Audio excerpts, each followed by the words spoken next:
Welcome to Musing with Tanya D podcast. Once again, I am your host, a practicing holistic shaman, medium, and otherworldly life coach and subtle energetic surgeon. My intention is to utilize the power of indigenous technologies, the ancient wisdom of our bones, our original divine blueprint to navigate through our soul's harmonic, the realm of the elementals, the elemental highway, into and through the imaginal realm, possibly reintroducing you to the magical being I believe resides within each and every one of us, unique and as individual as our thumbprint. Through these subtle realms and bodies, the energetic anatomy to raise our frequency to the prime directive, to our inner genius, our personal medicine. I do call myself a holistic Sha medium, which is a choreography of merging them all. My name is Tanya D, and welcome to my podcast, Medicine Room. I do go live on YouTube at Tanya D for a daily snippet. Each day, I share the element of the day coming from the 4 pillars of Chinese astrology or destiny. These 4 pillars are actually a gateway into the realm of your personal elemental highway, and you may be wondering or pondering why that's so very important. Well, once you understand or have an idea of the elementals, you can then utilize them for healing a variety of symptoms and conditions and balancing our personal elements with our gift and our purpose, our prime directive, whether it's our thoughts, our beliefs, our feelings, our spirit, our mental academy, energy, vitality, transformation, and so much more. It's all part of the cosmic soup. The spirit that resides within each element is also a part of our elemental structure or foundation, along with these subtle energies, bodies, and fields and cosmic insights, messages, and so much more, might I add.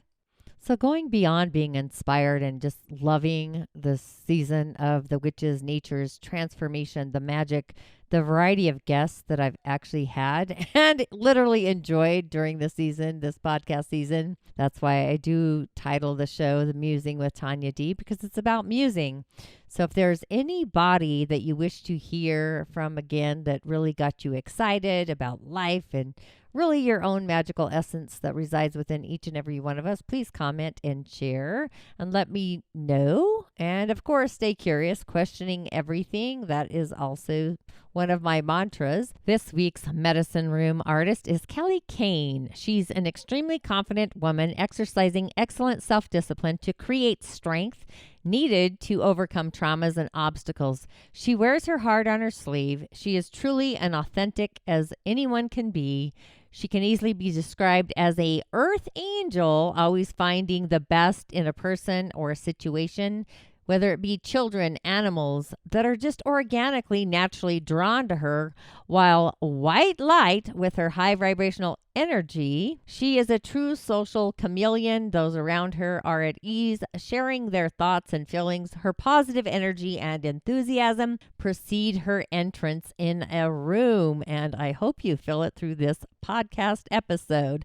So with all of that, let's give a warm welcome to Keli Kane. How are you doing today, Keli? I'm doing great. Very excited to be here with you. Thank you so much for having me. I'm so excited to have you actually. So, can you give us a little insight in how you utilize your gift as an empath to really deeply connect with people? Like, how did that happen?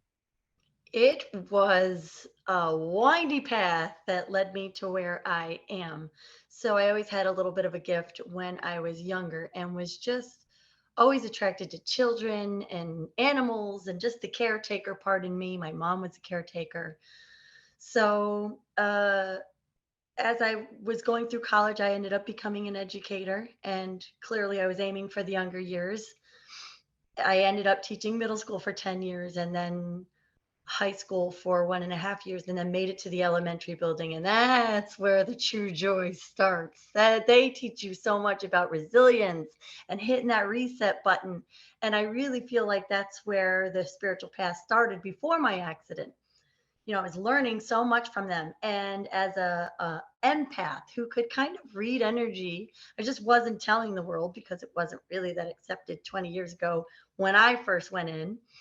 And, I use that nurturing to help them grow and learn and become, the best little souls that they could be. But then I had that accident. And when I was hit by that drunk driver and had the head injury and had to go to all those therapies, including biofeedback sessions for almost 2 years. I was deemed mentally disabled for 1.5 years. I could not teach. My job was to go to several appointments a day. I actually found an impact statement before in 2014. And at that point in the beginning, I'd already had 124 appointments, and that was in the first couple of months. That's a level of healing I was trying to do. When I did that, it wasn't really accepting what was happening to me because I couldn't stand. I lost my handwriting. I couldn't speak. I was an emotional mess. Traumatic brain injury is a very hard thing to deal with. Never mind the medicines that you're put on.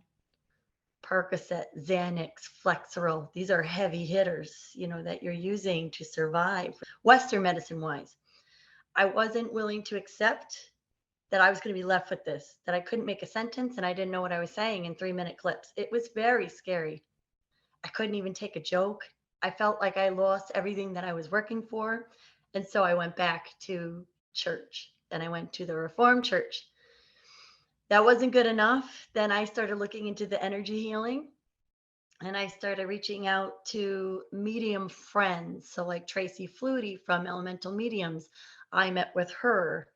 And something that came through was never stop your energy work. Well, that made me curious. And then I met my shaman friend, and she saved my life. I've been seeing her, I think it's 72 sessions. So I've seen her for a very long time. I would say for the 8.5 years. And she was the one who really taught me what it was, along with my psychologist and the neuropsychologist, how to get to the bottom layer of healing old wounds to heal the wounds that just happened. And as I kept erasing things, there was just more spiritual occurrences, more signs and synchronicities. So I started to dig into becoming a Reiki healer for myself. But at the same time, my mom was also dying and she was afraid of death. And I was scared because I almost, that could have fatally taken me out. So I was learning the Reiki, and everything that I learned, I would turn around and use it on her. And so I was teetering back and forth for years. And finally, I became a Reiki master, but I kept introducing her to all of the healers that I met along the way. So she learned about shamanism before she went with me, and she learned Reiki. And it was just that push. I knew she was dying. She had a lot of medical situations going on. I knew she was dying.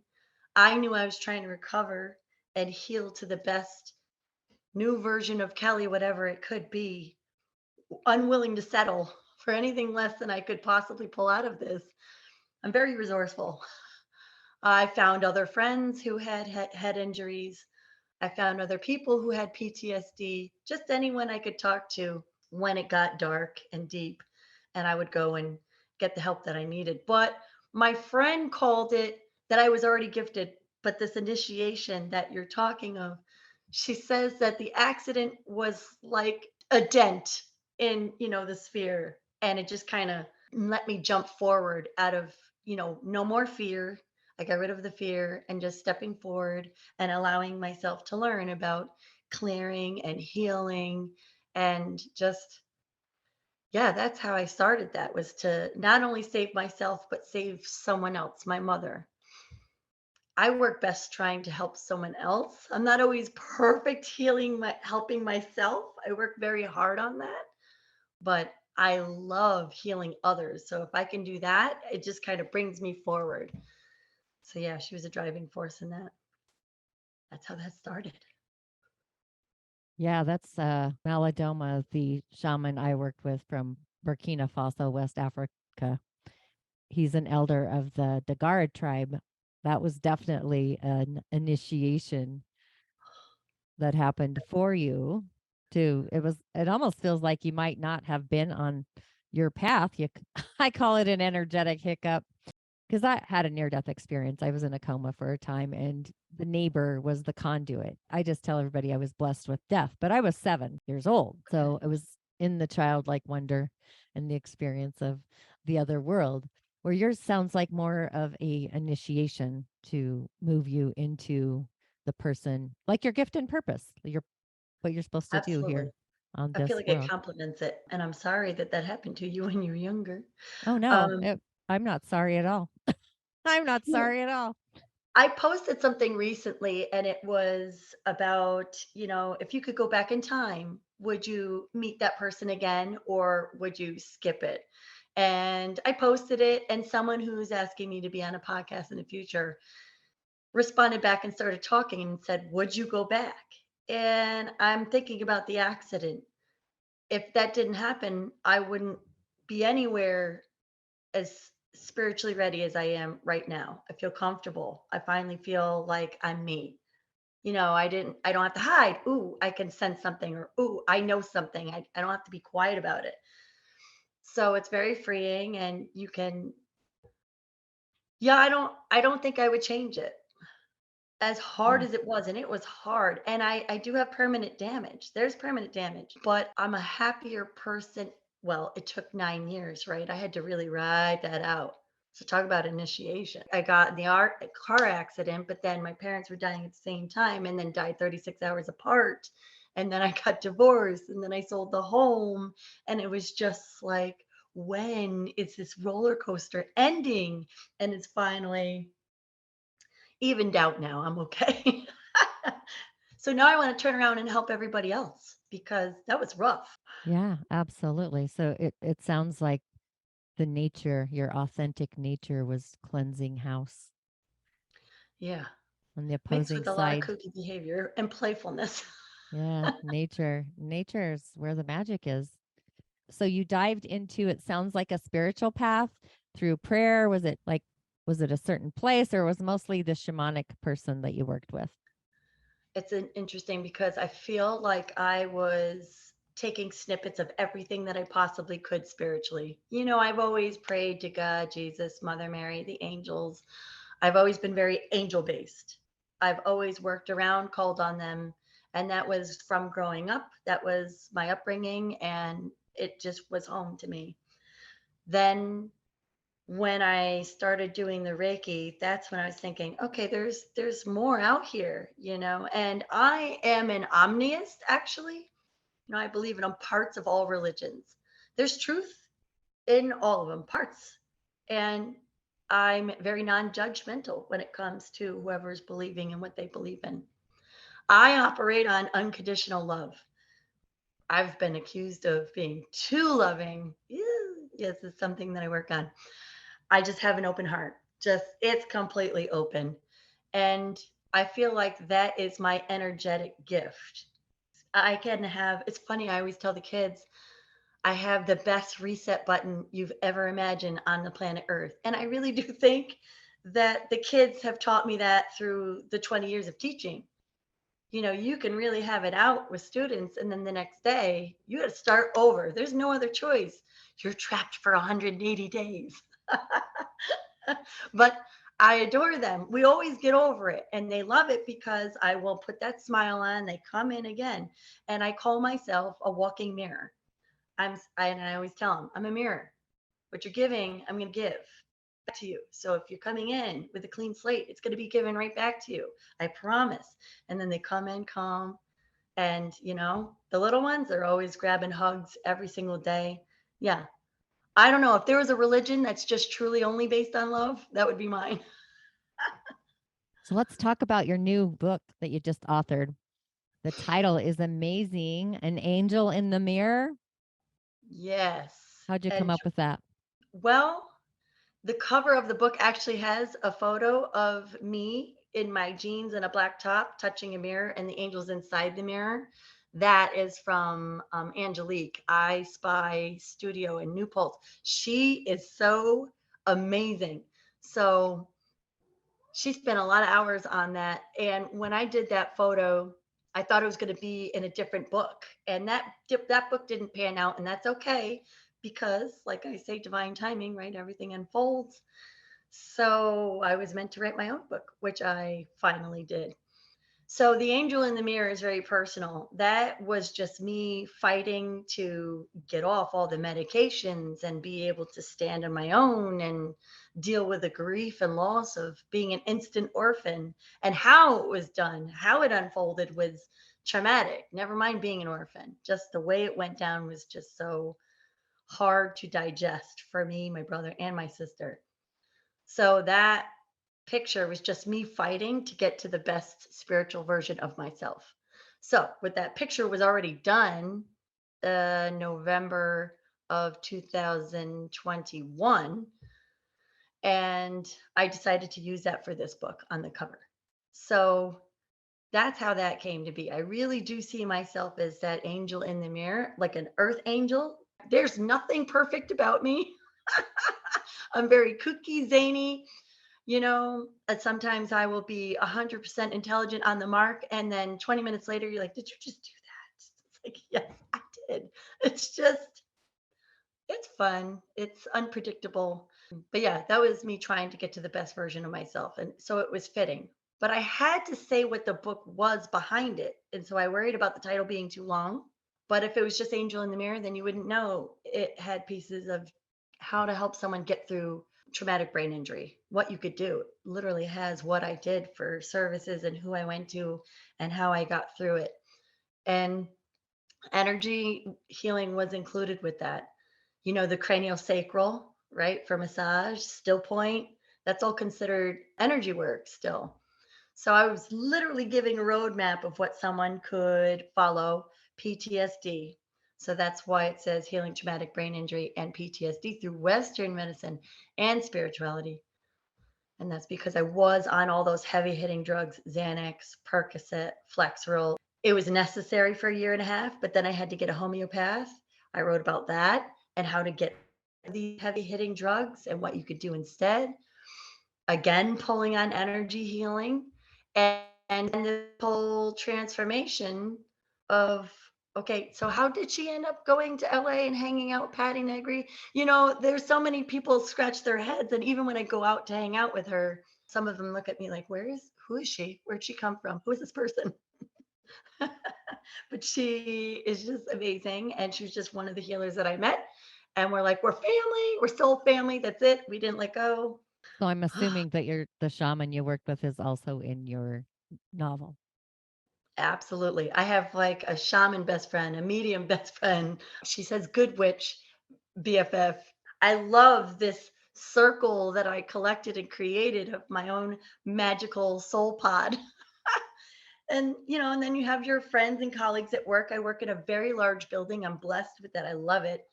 I think it's like 800 or 900 students. And then you got to add all the teachers and staff to run that. So I'm a really social person. Yeah, it's fun. It's great. I love my job. So are you still teaching young children?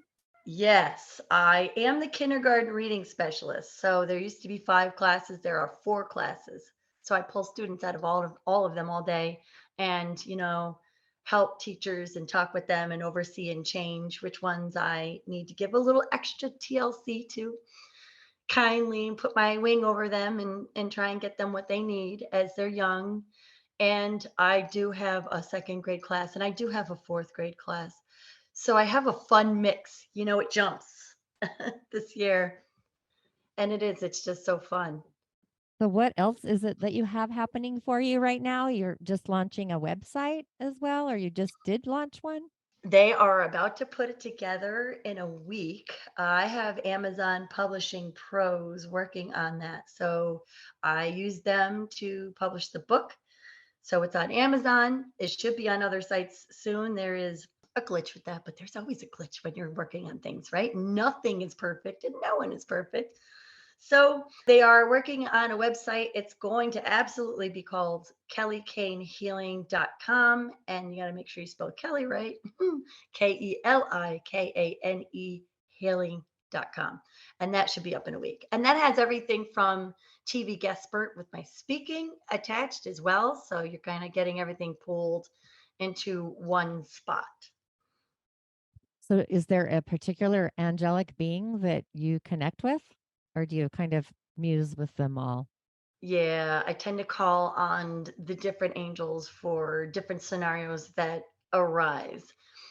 But I will say that every single time I'm trying to get a read on anyone, or when I'm doing my meditations in the mornings, when I'm doing still point, I every single time I start out with God, Jesus, Mother Mary, archangels, angels, ascended masters, ancestors, spirit guides, mom and dad. I pull in everybody that I can, and then I'll call in the angel name that is associated with what I'm working on for the moment. Yeah, I call them all in because Lord knows I need all the help I can get. I am willing to accept it all. I love it. So, is there anything else that your heart feels that you would love to share with my listeners today? I'm just so happy to be getting the message out to just not give up. Change is so important. And I used to be quite stubborn and just always on the go fast. And just my feet were always moving faster than my body could actually follow. And my mom always used to always beg me to slow down. And so all of this has taught me you got to slow down and you got to be able to change. So I let go of my ego and the stubborn ways and just opened up spiritually, opened up my heart even further, which I was already that kind of person. But the article, even the Authority Magazine article that I just put up, it talks about how to stay in that positive zone while you're going through all of this. And it's okay to fall apart and it's okay to not be perfect, but you just can't stay there. So that's what my book is talking about. That's what the articles that I write is how to stay in what I call a happy emotional state. And I do it with love because I love love. I want to be around people. It's okay. Sometimes I hide, I go into hermit mode. That's all acceptable. All of this, when you're healing, there's no holds bar. Nothing is a mistake. When you're healing, you do what you need to do. But if you happen to drink that bottle of wine, just make sure it's not 10, 15 and keep going. It's just, in moderation, and then come back and do the healing work and step forward. I'm very open for everyone. There's no judgment here. And I just want everyone to know that there's no perfect process. Just get back to it. So, through your journey, that's how you ended up in California, it sounds like. It was because after the divorce and my parents were gone, of course, I had lost my entire foundation, right? I moved to that area to be with my ex husband. So the foundation was ripped. There was no friends, no more family, no nothing. My brother and sister were an hour and a half away, and I was alone in this house. And I knew that just sitting there, and I did cry, and I went through it. I went through the dark night of the souls type healing, and I went online and I saw Patty Negri and Merle Singer doing a romance class. And of course, what was going to be the next thing? By the way, dating these days is not easy. So, of course, right? I mean, girl, I'm 45. It's been 17 years. So I was like, what do you do? I'm at ground zero. I saw a romance class and I signed up for it, and I was taking the class. Well, what the class ended up teaching me is one, that they were going to end up being forever friends. There's two girls from that class that I am friends with. One I flew to Las Vegas with, and one I saw when I did go out to California, as well as Merle and Patty, who I took the class with. And it's funny, it's 2 years later, and I'm still texting them, about scenarios that go on and crack jokes like, hey, it's 2 years. Where's my dude? So we have a good time. But what they taught me in the beginning is because I was in no way, shape, or form ready to date. I mean, that's a lot of trauma hitting at one time. So they were teaching me to love myself. So for the first year, that's what we worked on, and it started so basic: painting the walls so that the house felt different, changing the art, moving things around so that I wouldn't look at one thing and remember, memories, to just really change the physical view that I was sitting in, and some other very funny things they were telling me to do for myself to find out who I am. They were just amazing. So that's how that started. And I laugh all the time. I'm like, this all started because I was taking an online romance class. So they're the ones who linked me up through a spiritual. I was going online taking classes with Patty about spirituality and, you know, love manifestation. And that's when I started my journey looking into that. So I've really taken some classes and just listened to all sorts of things. And through that, I met someone, Peter Bedard. He's going to kill me if I said his name wrong. Peter Bedard. He's already an author, Convergence Healings Teas. He was the one who introduced me to TV Guestbert. And Peter and I have not been working together now, but I'm still with TV Guestbert. And without meeting all of them, I wouldn't have met TV Guestbert. And even they were like, you have to write this book. And I was like, nah, I'm not going to write it. No, even though all of my spiritual people said, you write this. And, and I said, no, I'm not writing this book. I'm not doing it. My mom wanted me to do it. I wouldn't do it. Then finally, my sister trapped me this November and she put me in a car and drove me on a very long journey. I love telling the story and yelled at me and told me that's enough procrastination. It's time. You're going to write this book. And I had it done in 2.5 months after she yelled at me because she's now the matriarch. And without her final last push, I probably wouldn't have done it. So yeah, it's just all you could see how it was constantly weaving in and out, and one thing was bumping into another, and it was just all opening up to find this place of where I am and meeting you. So this happened 17 years ago. No. The accident was 8.5 years ago, but I haven't dated. I was with my ex since 2003. So we're only divorced for 2 years. So yeah, that's what I was talking about, the 17 years. It's like, you know, I didn't even know how to talk to people anymore. I know how to talk to people at work. I know how to talk to people when I'm healing. I know how to talk to people, but I'm not gonna lie, it's hard with the romance because I'm such a loving heart. I jump all in. That's not a good approach, I guess. I don't think it's not working out, Tanya. It could be kind of interesting, definitely. Honey, don't feel bad for not dating. I haven't dated for a long time myself, and quite honestly, I'm okay with it. I think it's other people that aren't okay with it. It's like, no, I'm doing great.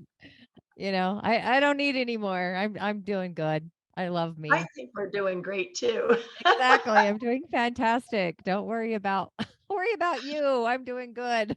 I'm doing fantastic. I I was love just that. saying I'm doing great, but I've upcycled to I'm doing fantastic. And it's interesting the more you every day, I say that to myself and others, like all through what I call the experience, COVID, the experience. I would just say I'm doing great, even though the outer world was falling apart everywhere. I just would go around and I'm doing great. And it kind of turned into everyone's little mantra. So this year I upcycled to I'm doing fantastic. I love that. I need to Person. start saying, I'm doing fantastic. I'm doing fantastic. All right. Next time I think of my dating life, I'll just say your little line there. I'm doing fantastic. I'll say that later. Absolutely, 100%. Well, I'm so grateful that you arrived to my show today with all our little hiccups. And for my listeners and my audience, be sure to check out An Angel in the Mirror with Keli Kane. And we will see you on the other side. Ashe, blessings. Thank you. And as always, if this episode inspired you in some magical, mystical way, please take a screenshot of you listening on your device, post it to your Instagram stories, tagging at the Tanya D. And of course, if your heart does feel called, and I'm sure it does, to donate to the Musing with Tanya D podcast, the link to buy me a coffee to keep this momentum flowing is also in the show notes. And again, I will see you on the other side. Ashe, ashe, ashe. Blessings.